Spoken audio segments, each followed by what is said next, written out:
Hi there guys, and welcome to another episode of the Cover Zero Show with me, your host Simon Conboy. Just finishing up the draft preview series over the next couple of days, moving on to the final division to cover, the AFC West. This episode will be focusing on the Los Angeles Chargers. So for those of you who haven't seen one of these episodes before, what I'll be doing is going through what I consider to be the team's primary needs heading into Thursday's draft. Free agency essentially having wrapped up at this point, giving that pick, and then going through the first 3 rounds, including this first round, and giving players that will likely be available and considered in those spots, and in particular looking at those needs positions as well.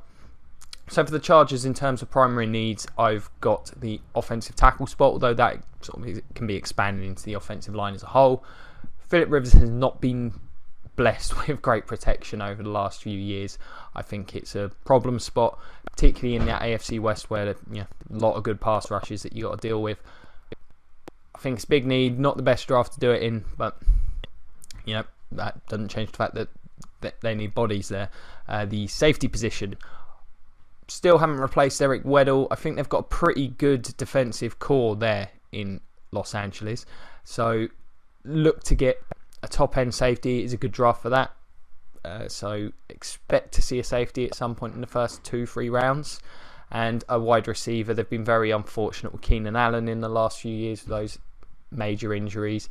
Even were he healthy, I still think this would be a slight need.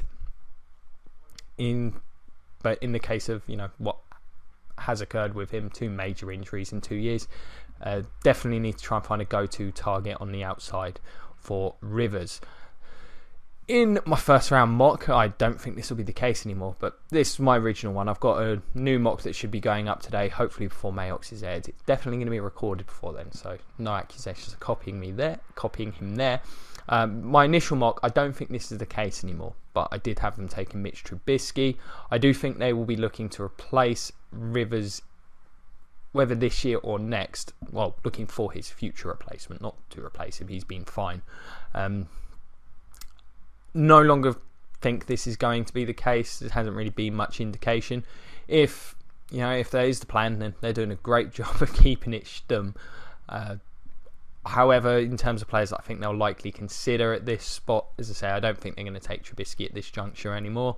I'd say that, either of the safeties, if they get to them, Jamal Adams or Malik Hooker, I think they'll absolutely be considered. I've seen Hooker linked to the Chargers plenty of times. He'd be a great fit. Can definitely see either one of them. I think it's a bit high for either of the any of the wide receivers. I think Mike Williams would certainly be considered. I don't think he would go here. I think they would probably look elsewhere. As I say, if one of those safeties is available, I think they go in that direction. If Jonathan Allen falls here, which is certainly possible, stock seems to be, with the news of the shoulder, seems to be sort of up in the air. I think he'd be a decent selection. They're moving back to a 4-3, getting in a real interior presence there would really help. I mean, they've got some good edge rushers. I think they could do with a strong defensive lineman to go with that. I think they're really the main consideration. They could certainly consider going corner, but they're not bad at that spot at all. Reuben Foster would certainly be an intriguing pickup, continue to strengthen the defence. Unfortunately, as I say, I think O-line would be ideal, but I just don't see there being good value there.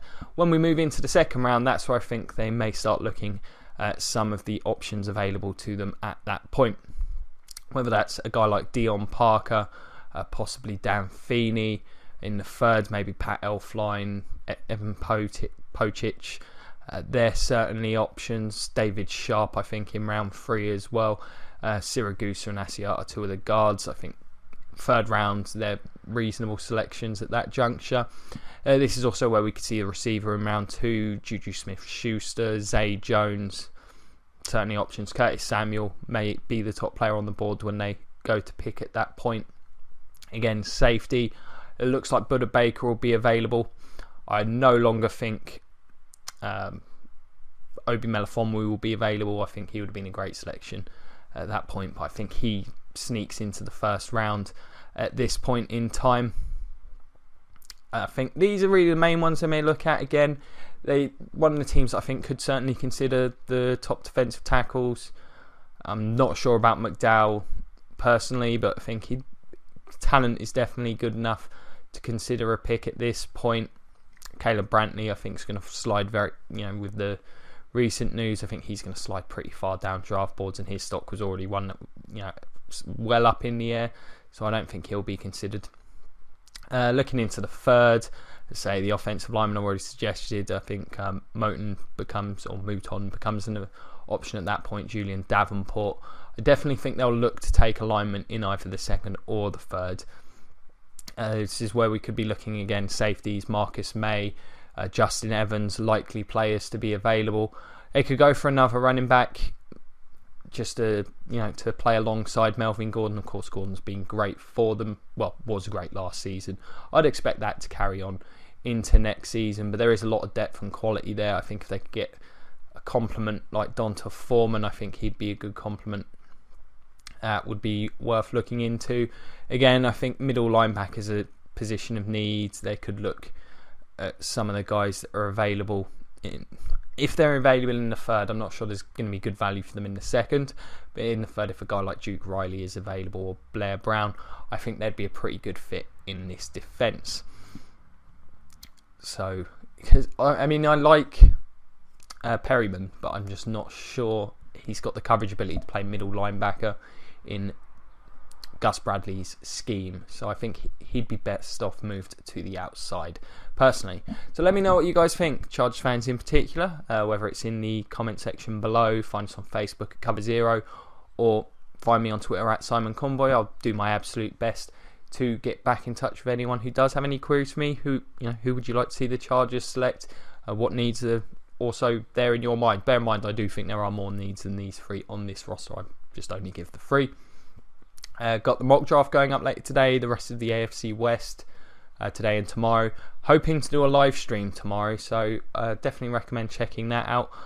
Once that is, the information for that should be available on either find me on Twitter or on the Cover Zero page. We'll probably have something on the channel as well, just to point to where you can find that. Not sure exactly where we're going to be or what format we're going to be streaming in. It'll probably be Facebook Live or Twitch. But I'll confirm that once it's available. I hope you can check that out with us, especially if you're over in the UK. It's on a silly o'clock in the morning. I'm sure if you're watching it on your own, you could probably do with a company to help you stay awake and focused. As always, if you enjoyed it, like, share, subscribe, check out the Patreon, all that good stuff. It would be greatly appreciated.